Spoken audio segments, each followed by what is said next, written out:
Hey folks, welcome back to the channel. So today we got a very special treat for y'all today. Normally in the past we've did this one video about the ballistics and the shooting profile for your Airsoft AR-15 or M4 platform, and we kind of talked a little bit about how if you were to zero it at 25 feet roughly speaking, we kind of were able to extrapolate and say, hey, that we're probably, based on the trajectory, you'll probably be on at around 75 feet and so on. And it'll be a little bit high if you were shooting a little in between that. Check out that video later on if you kind of get a chance. I think it's kind of helpful when we get a lot of extra eyes and different opinions on the matter. But anyway, of course, if you're familiar with the channel, we're pretty used to my limited resource setting here. It's a very limited range, and we make you what we got basically for these videos. So I definitely appreciate y'all watching this content and supporting the channel with these likes and subscribes, because it really makes it fun to producing more content that I think people are kind of interested in watching. But today we have a special treat where I have a friend who happens to live at Lake Como, and her cabin out here in the woods here, she's going to be out for the summer, and so she decided to let us use it in the last couple days here to film. What better to film to test than, well, test our theory on the M733 by Vipertech. We'll be able to see how this performs, and does it really follow the same trajectory that we've been kind of predicting in our models before over last video. Will it follow the same trajectories, and how will it perform? And a little benefit, we'll see how it does range wise, and then of course since Vipertech isn't as common of a commonly found airsoft gas blowback as something like a Marui or a WE, we got to compare it to one of them. And of course, what better one to compare than the WE XM? Originally, of course, is the XM177 here, but of course it's been converted. Now it's converted back. Since we have M733, I'll convert it back to the XM177 E2. We'll be comparing these two, and we'll see how they kind of stack up, at least at further ranges. All right, with that, I hope you all enjoy. So let's test the first thing we want to test here. It is currently about, pretty nice day out here actually. It says 66 degrees, but it feels much warmer out here actually. So we'll keep note of that though, but likely around 70. Feels like 80 though. But anyway, let's test out the theory. We're not gonna shoot the target just yet. This is plenty of range space for us today at this location here. So let's just try to see here at this private location, what does a Tokyo Marui green gas, duster gas with some small amount of propane in it. And again, these are using 0.23 grams. So let's see how the FPS turns out.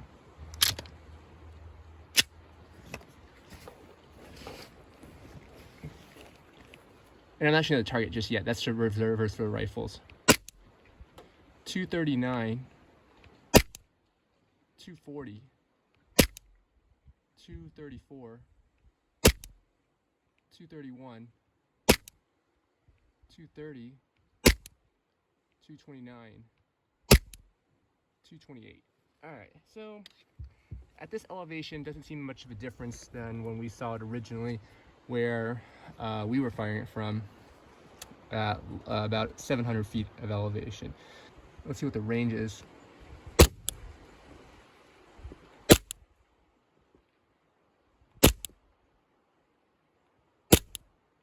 Boy, it's just lobbing out there. I don't think it's reaching the water though. Actually, maybe it is. You just can't see it.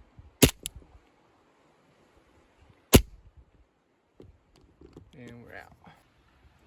Alright, let's try the M733 first in line. This is a very uncomfortable position. These are all using the 0.2 grams.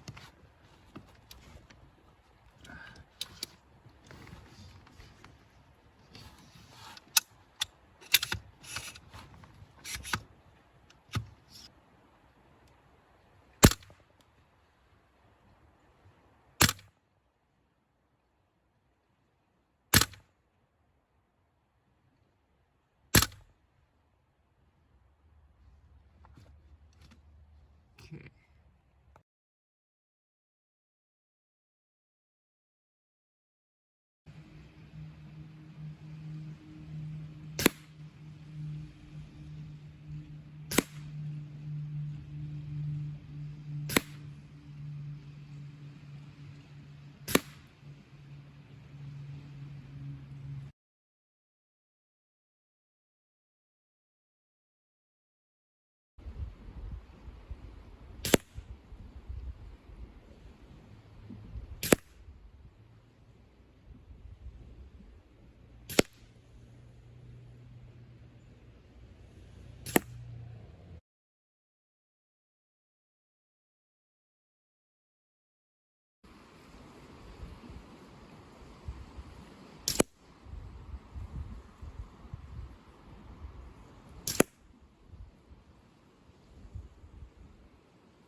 Now that fourth shot there did hit the board as you just heard, and it also actually hit the top of the board, so you just can't see it. So it's a little bit high in this one.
Okay, so to clarify, this is at 70 range here, and there is some vegetation here. So you can see it's basically like curving whoosh, down here because it's a curved hill. So there is some gas consideration, and it hits some of the little shrubs right there because it's kind of low to the ground. I'm not sure how much that hit.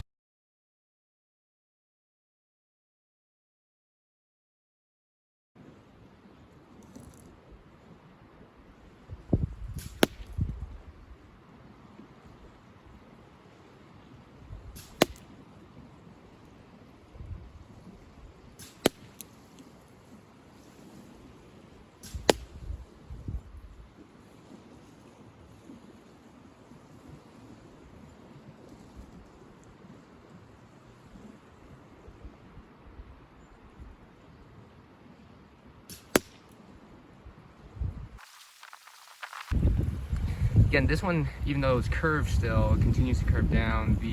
This one wasn't obstructed by shrubs, though. Still, I think over 5 only hit 3.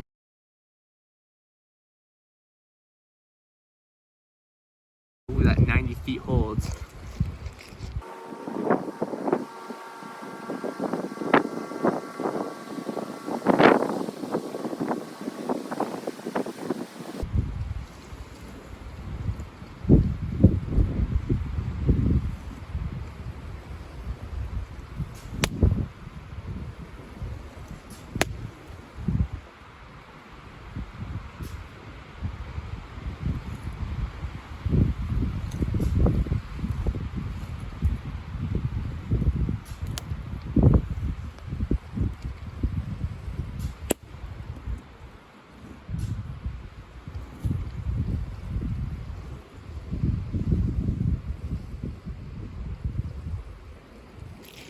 It's starting to rain a little bit. I noticed I forgot to elevate the windage.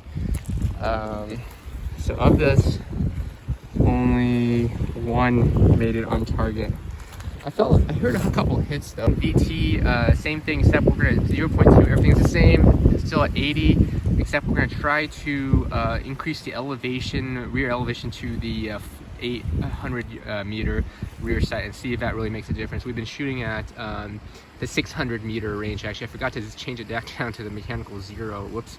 But that's okay. We'll just redo this sight and we'll see how it goes from here. All right, so let's see if that makes a difference at all, especially since we were kind of struggling starting at this range.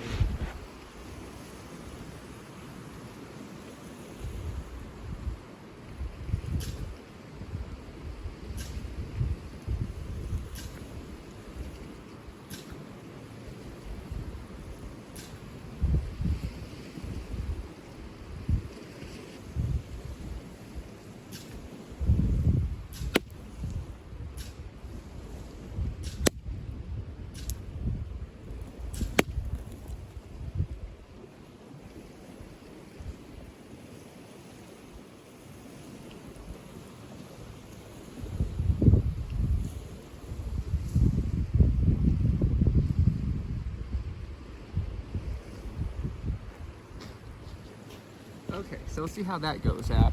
So I can visually see, I think we're sailing above the target actually from what I can see.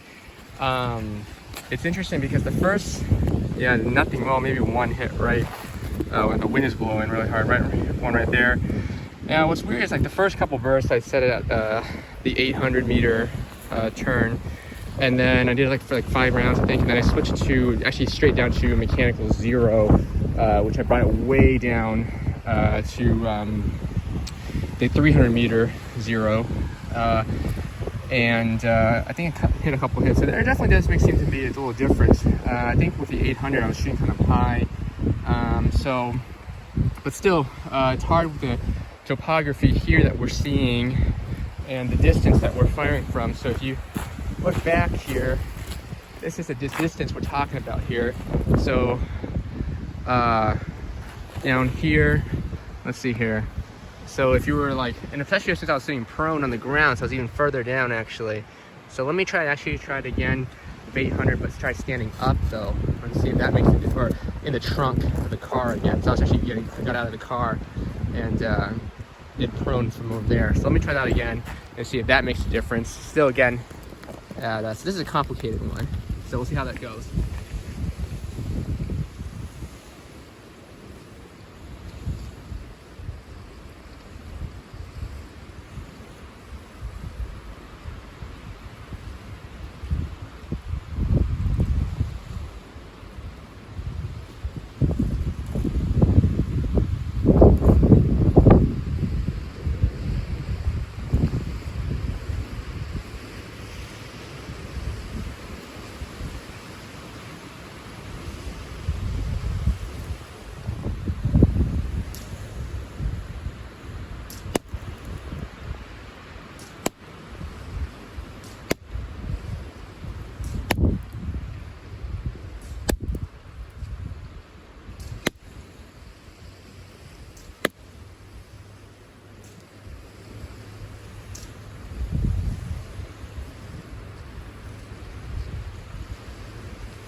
All right, wind's really picking up now. So looks like there's a couple hits, but it got a little further. One right here, again, limited dent. I think that was an old one. And then one right there on the edge there. So kind of a drag. That was all 0.2. So now I'm gonna try this again, but using the 0.28 now. Now this is with the King Arms mag, so it might be a little bit different. So we'll see how that goes though. But let's see, try it at the 800 aperture and see how that goes. And we're gonna try it at the King Arms 0.28 using the 800 meter 0, or the rear sight adjustment, and see how that affects it here.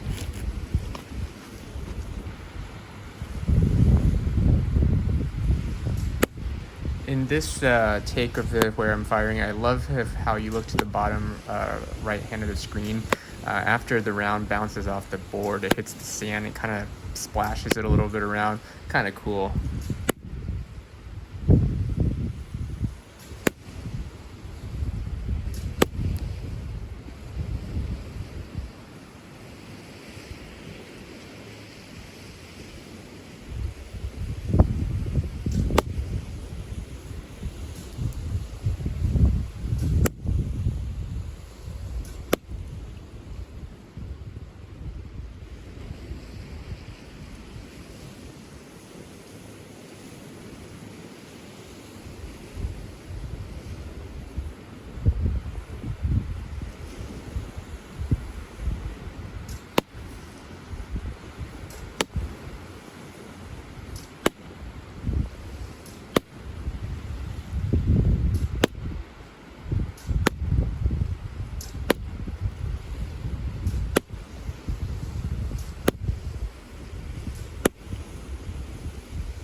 Now that's impressive. That's some difference right there. You'll see, noticing there. So look at that range right there. After we switched it to, I emptied the entire, get some sun in there, the entire, the King Arms bag, the 30 rounds of the .28. So at this distance, again, just for the record, so when we do the tally up, this was at, all of them are at .28 at 80 feet, using the long range aperture with the rear sight elevated, dialed up to the 800 meter rear distance.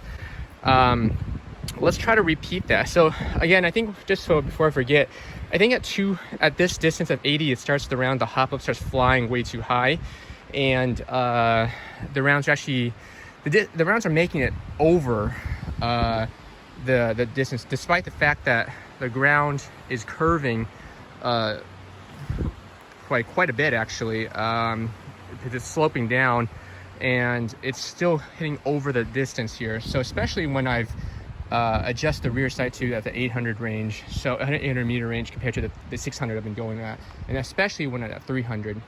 At 300, I think, which is the mechanical zero essentially, it's been going straight into, almost into the ground at this distance. 600 seems to be working out pretty well, and that's pretty much the entire test ran by. 800 seems to be going over it with the .2s, but when you adjust for it with the heavier .28s, I think it works out pretty well. We do have the .25s, which I've loaded in here. So that was a .28, that's a .2. So we're gonna try it with a .25. This was a EB Tech mag right here, which is very similar to the King Arms mag, which both of these, again, are a little bit weaker in velocity output than the P mag right there by Viper Tech. But I think this will give us a little good understanding of how the .25 works at this range. Again, I'll probably empty 15 using the 800 meter zero, and then I will dial it completely down to 300 again, which is basically moving the entire rear sight back to rock bottom, and see how that does. So we'll see how that goes. It's really windy out here, but let's try to do one more at 80 feet. Again, this is under the same condition as when you do the Viper Tech again, .25s. This is with the EB Tech mag, which is very similar to the King Arms one we just saw, a little bit weaker than the Viper Tech P mag style, polymer P mag, or the Magpul imitation. We're gonna do the first 15 or so using the 300 meter zero dialed on the bottom, and then the second 15 we're gonna go with the 800, see how that applies the differences. So let's see how it goes. I'll put it here, and hopefully this doesn't, the rounds don't land and hit the camera. Actually, that would suck.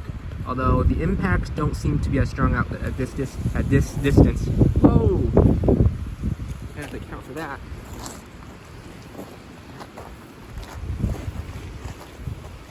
Wind is really picking up.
Now, I think a couple of those, once the 800 came through, I noticed that from where I was standing, I could see that the 300 meter zero, when I was at 300 meter, the rounds were landing low. And so when I dialed it, I noticed there was still a couple of flyers every now and then, but I noticed that there were a couple rounds that actually went over the top. So that there is a significant difference though in terms of function, I guess, by using that. Kind of interesting though how it looks like that way. So cool. All right, for the next act, what we're gonna do is we're gonna do the same target at 80, and just for kicks, let's compare it to our favorite here, the Colt M733. All right, let's see here how this handles at that range. Again, this is using CO2. These are all 0.2s though, so let's see how that affects it. And then of course, just for fun, we'll see how a couple of CO2, since we have one, a couple of 3-round bursts of this in CO2, again with 0.23s. This one is 0.23s though. Let's see a magazine of that. Let's see how effective that is at that range, and we'll wrap it up for today. Now that this is for the WE here, same setting I just mentioned before, we'll do semi-auto, and we'll see how long this lasts.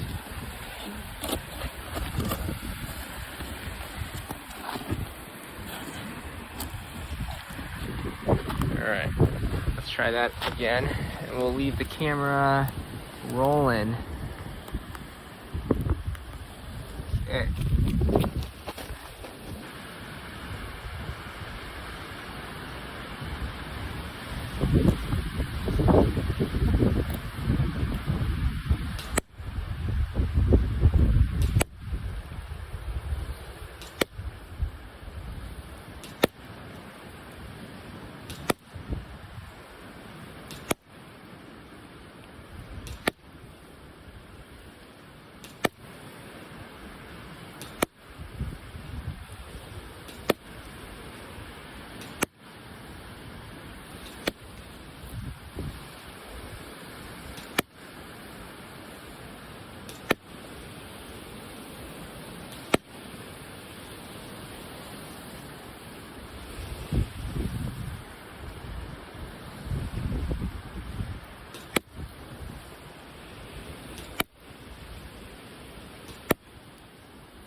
Wow, from where I was lying, that looked impressive.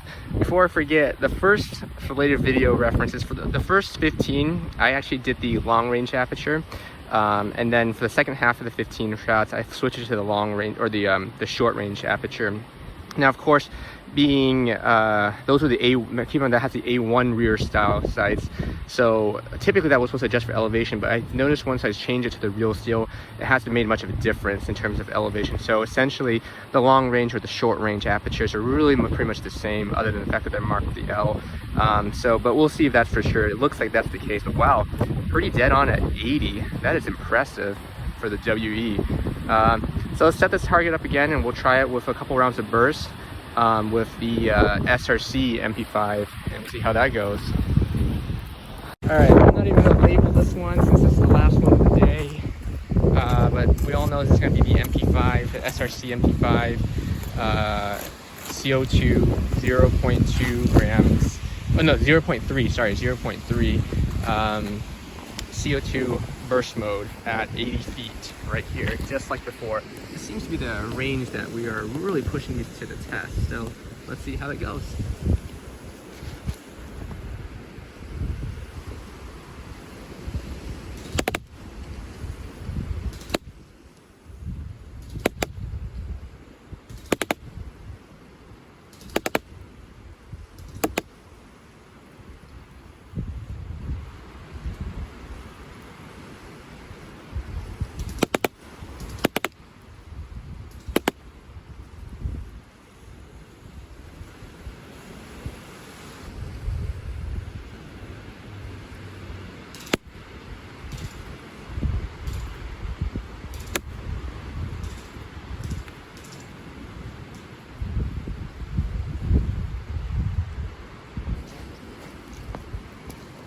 All right, so the last string, wow, I missed a lot of them. I thought I heard a lot more. So I emptied almost the entire 30 round of the MP5, and then I had a couple extra .2s left, so I dumped about 20 on full auto from the xm178 again. Probably either aiming too high, or I'm not even sure. I did, well, not full auto, but control burst with full auto. Not so hot though, so whatever, it was kind of fun. And of course, before we wrap this up, I wanted to graphically show you all what this looks like, since we've been doing it for all the rifles, or at least for all the AR platforms here. So of course, we'll continue that tradition. We're only going to focus on the 0.2 gram BBs right now, but this is what it kind of looks like. Using it when the on the short range aperture, which is a 0 to 200 meter aperture, and you set it all the way down to mechanical 0 at the very bottom rear sight, it kind of looks kind of unstable. Again, no hop up or anything like that, and it's not gonna, no hop ups aren't gonna take effect at this short range. This is measured at my place, where it was actually much lower. And it didn't really cross the line of sight all the way until about maybe around that 30 to 35 range, really, is what you're going to look at. So it's a little bit, takes longer to cross that line of sight. If you were to switch to the long range aperture, which is the smaller peep sight one, you'll notice it's a little bit more consistent.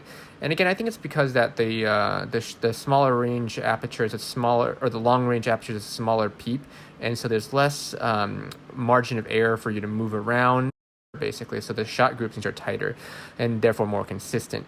But you'll notice again that it will cross the line of sight a little, still probably at 30 to 35, so but still a little bit lower.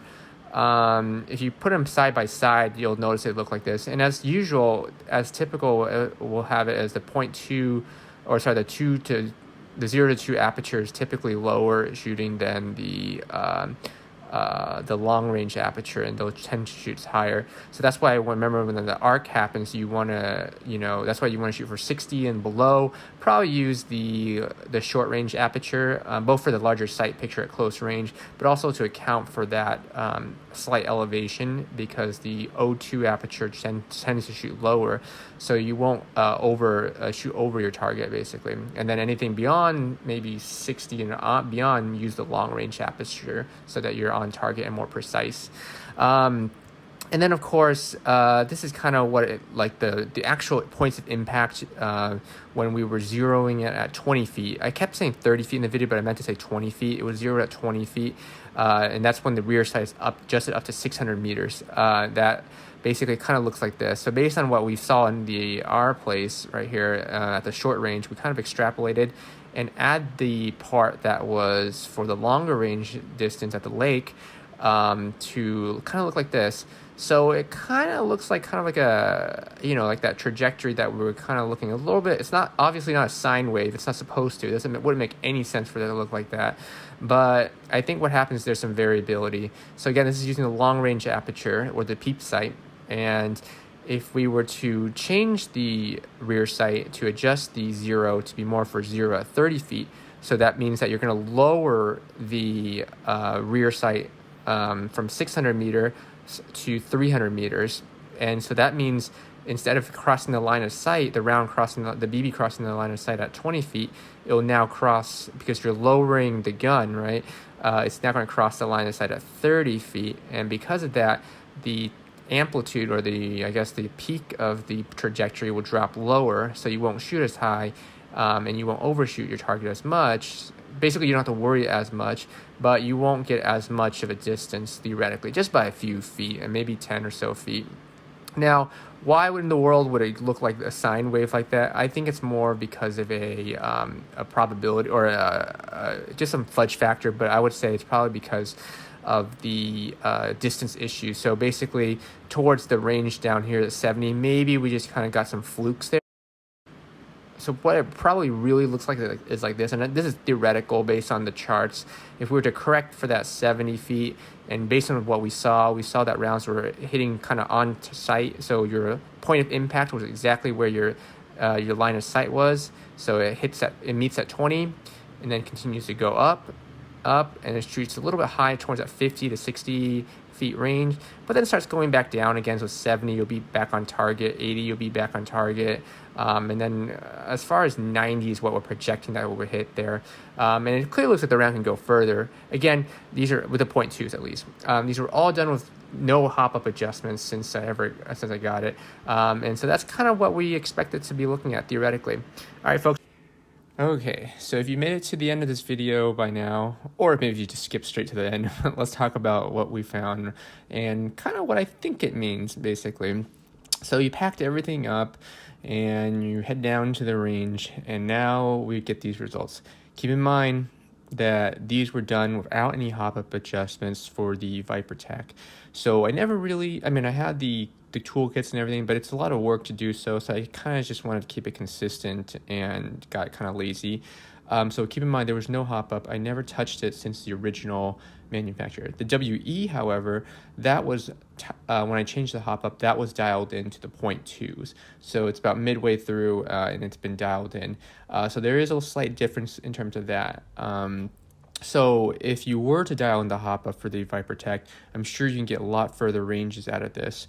And additionally, it would be interesting though, because there's this counterintuitive thing where, the heavier the BBs are, I think the longer they go, the further they go, because there's a little bit more momentum in it and it's harder to stop a moving object. I think that's not the case here, and mainly that's because there isn't the hop-up, right?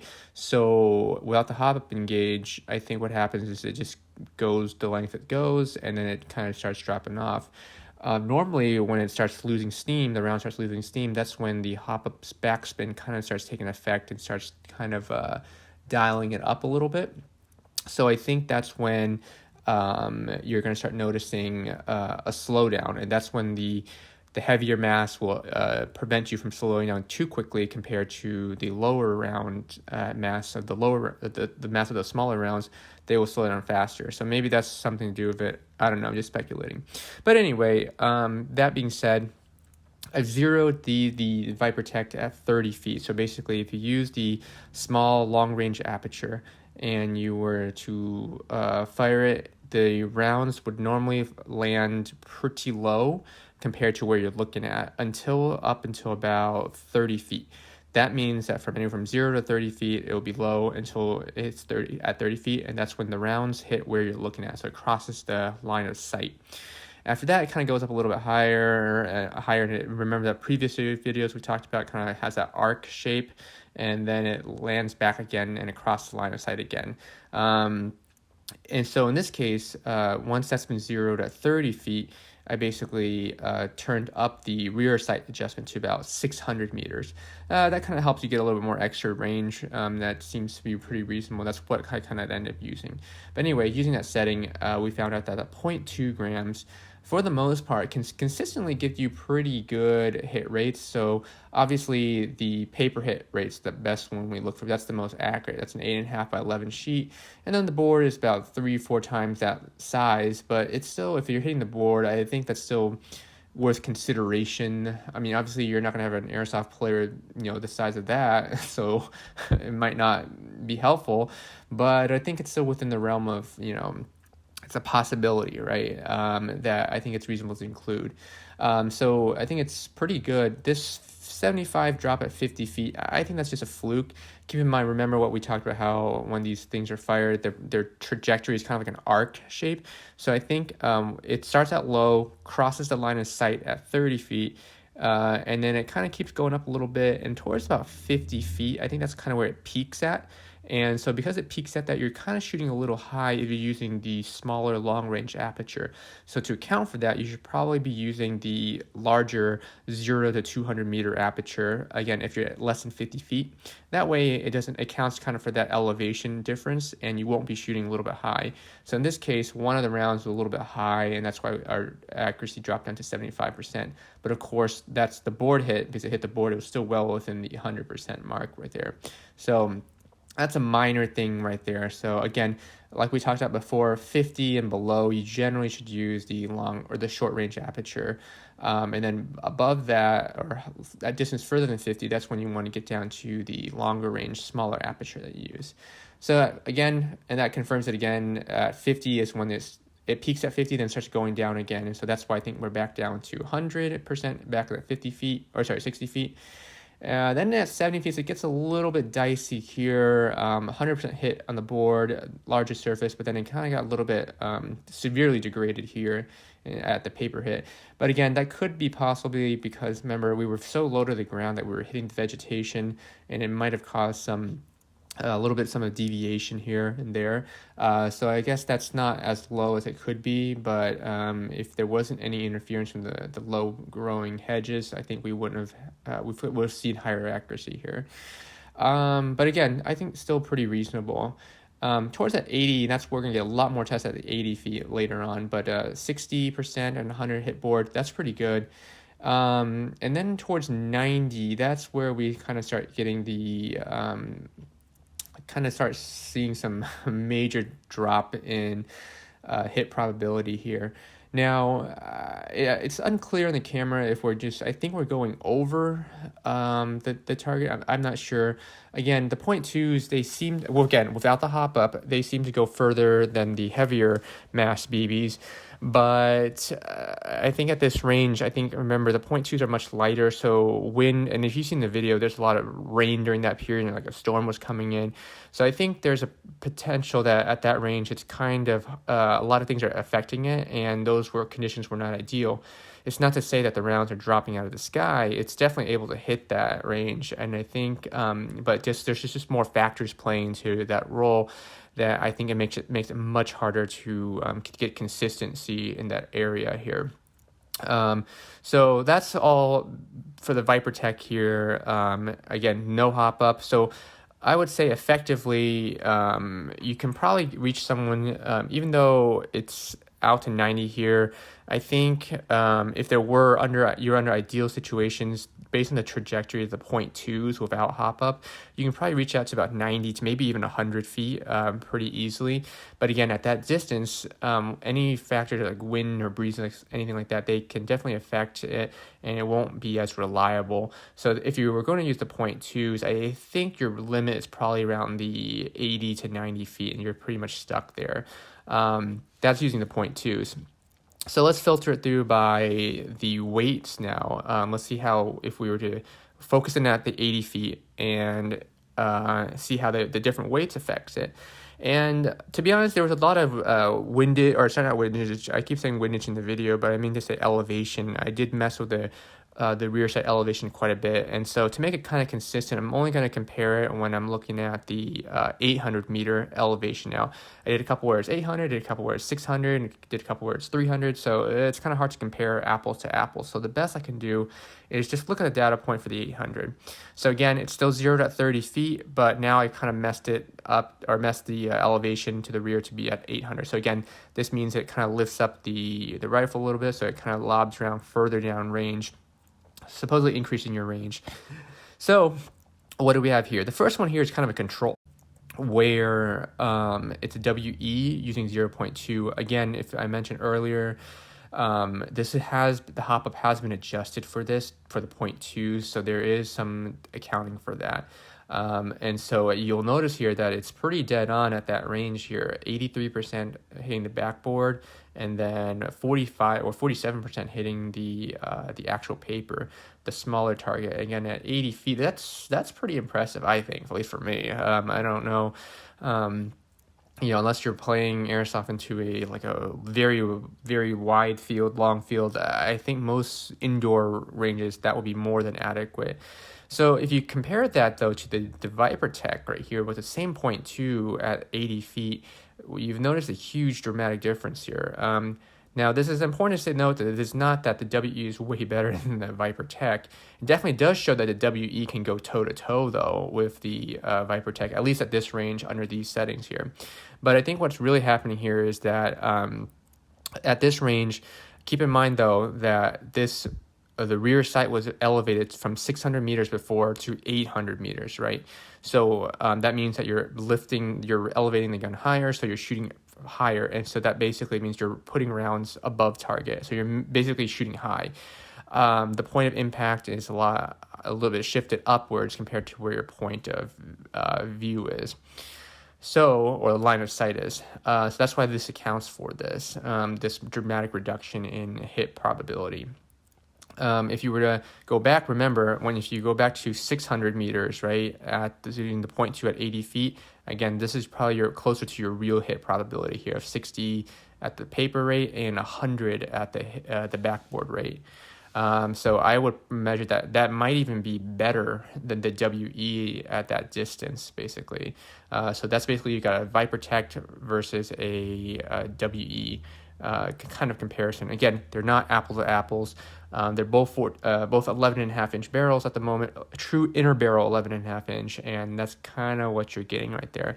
So if anything, you can probably make an argument that if I had actually adjusted the hop up from the Viper Tech, you might even get a better hit probability with the Viper Tech. But it's hard to compare unless you had better design trials to compare this. Anyway, going down next to the 0.25s here, you'll notice that the hit probably kind of goes back up again, more consistent, both in the board hits and the more accurate smaller targets at 41%. Again, this is still at 800, and again, I think with the heavier mass of the BBs, it's not getting affected by the wind as much, and it's kind of dialed in because remember, these heavier rounds travel a little bit slower than the 0.2s, and so they kind of fall, again, without the hop up helping out, it's going to fall a little bit sooner than the 0.2s, and so at this range, 80 feet seems to work pretty well for it, actually. Using the 800 meter adjustment, you're landing pretty much on target right there. I think you can go probably 80, maybe 90. So I would say the 0.25 with zero hop up. Use the anywhere from 80 to 90 feet is where basically your line of sight is going to reach again. It's going to land where you're looking at. Now, I'm not saying that these can only reach 80 to 90 feet. If you arc it like at a 45-degree angle, I'm sure you can toss these rounds like way further than that. But I'm talking about like realistically, if you were to use a sight and you're looking where you're looking, can that round arc up and land where you want it to land, where you're looking at, basically, using just the iron sights by themselves, right? And so that's for the 0.25s, I would say that's about 80 to 90. For the 0.2s, that's about 90 to 100. And then going into the 0.28s, kind of similar. I would say that that's within variability. They're probably pretty much the same in terms of hit percentages. Again, also minimally affected by wind and everything like that. So you get a very consistent weight and accuracy with the heavier rounds.